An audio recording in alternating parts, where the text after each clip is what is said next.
Hey guys, you're in a nutshell with me, Ina. This is a follow-up episode doon po sa episode natin kagabi kung saan pinag-usapan natin yung Auditor General Report sa International Student Program. Inaudit po yung International Student Program. Isa po kasi dun sa rekomendasyon ng Auditor General ay itong IRCC dapat raw regularly nagre-report sa CBSA tungkol sa mga international students na non-compliant sa kanilang mga study permit.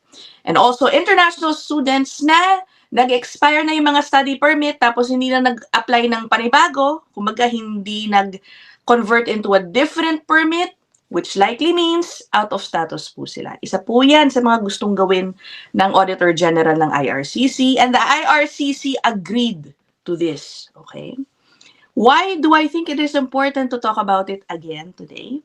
Because number one, I think this has very big implications on out-of-status international students. Didiretsuhin ko na kayo, no? Anong palagay nyo magiging resulta nito?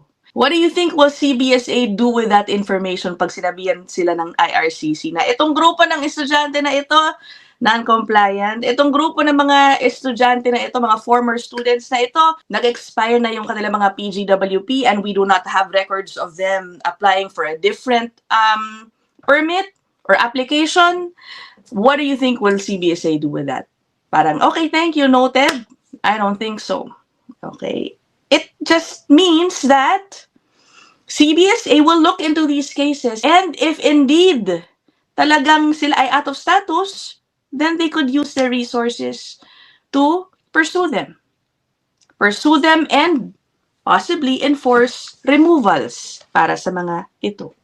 Diba? At pangalawa, kaya ko rin talaga ito naisip gawin, kasi po nung nirecord ko yung episode kagabi, I was unaware na nagpa-press con din po pala talaga itong si Immigration Minister Leyna Diab. So I wanted to play that soundbite for you because in that press conference about this issue, isa po yan sa kanyang mga kinonfirm that yes, they will be moving forward, working more closely with CBSA tungkol sa mga kasong ito. Okay? Sige, let me play that soundbite of the Immigration Minister. Okay, this is from CPAC's YouTube channel, no? Ito po. So we will be centralizing the investigation. We will be streamlining anyone that is flagged.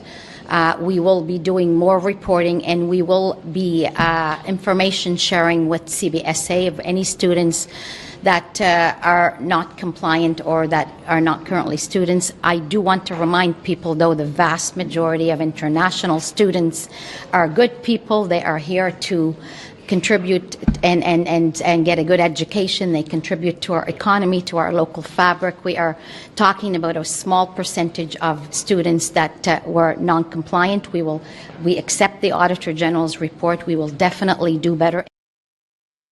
Okay, so yun they will be reporting to the CBSA about these students. Puntahan natin, babalikan ko yung mismong rekomendasyon ng Auditor General na sinang-ayunan ng IRCC. Okay, ito po yan. This is straight from the report.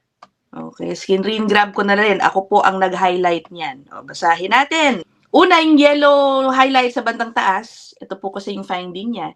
IRCC did not know whether students were leaving Canada after their permits expired. Tapos yung yellow highlight sa bandang baba, ito yung kanilang rekomendasyon. Accurately identify how many students with expired permits have not applied for other types of immigration status, and then provide that list of students to the CBSA so that the agency can reconcile this list of students with entry or exit data. Okay, tapos yung parang pink sa baba, the department's response, agreed. Okay, so i-cross-check daw dapat ng IRCC sa kanilang data. Halimbawa, may listahan na ibinigay sa kanila ang IRCC na, ito na yung mga estudyanteng PGWP na nag-expire, hindi na naka-transition into a different status. Okay? I-cross-check nila, okay, so ito bang si person A, may exit record ba siya? Kung wala, what do you think will happen? Then, probably, ako lang naman to, no? And actually, kinonsulta ko rin si Attorney Lou tungkol sa mga posibilidad dito. Sabi niya, kung gano'n na mangyari, makita, expired na yung PGWP, wala nang status, walang exit record, di pwedeng mapunta ngayon, let's say, in a watch list daw prepared by CBSA. And then they can use their resources to go after them and enforce removals. That is what could happen. So parang hindi na uubra, no guys, yung dating linya ng IRCC na yung mga temporary residents daw na expired ang mga permits or visas, noon ang linya nila ay we just expect them to leave voluntarily. I don't think that is the case anymore because of this Auditor General report. Yung report na pinuna na hindi po pwedeng ganun. Ang sabi po basically ng Auditor General, no, failing to determine if students with expired permits are in fact leaving affects the integrity of the temporary student program. Hindi po pwedeng ganun-ganon na lang yun. Meron din po akong isa-share na soundbites ni Auditor General mismo. She was also interviewed soon after she released the report. Pero gusto ko muna rin balikan, no? Itong summary ng findings ng Auditor General. Ito po. Between 2023 and 2024, so meron daw pong na-identify na 153,000 students as potentially non-compliant with study permit conditions. Pero dahil daw sa limited funding, kulang sa budget ang IRCC, 2,000 cases lang each year ang kaya nitong imbestigahan. So, in those 2 years, 2023 and 2024, meron po silang inimbestigahan na mahigit na 4,000 cases of students potentially not complying with study permit conditions. 40% of these cases, yung investigasyon dito, parang nabitin. We're just left hanging. Bakit? Because students did not respond to requests for more information. Diba? Yun na lang yun. Ay, parang yung IRCC pa ang nahiyang mangulit. Ano na ba nangyari sa inyo? Parang sila pa. Hindi na nila pinursue. Isa po yan sa mga pinuna ng Auditor General na bakit yung ginagawa yan? Dapat complete the process. Diba? Alamin ninyo kung nasan talaga. Pero guys, take note. Itong 40% of cases, that is 40% of the 4,000 na inimbestigahan, di ba? Hindi ba i-highlight na merong more than 100,000 na hindi inimbestigahan at all? Again, no? 153,000 plus students potentially not compliant. Ang inimbestigahan lang, 4,000. That's almost 150,000 left uninvestigated. Wala lang. Yun na yun. Kasi raw, kulang sa budget. Is that an excuse? Kung tatanungin po yung Auditor General na si Ms. Karen Hogan, hindi siya sapat na dahilan.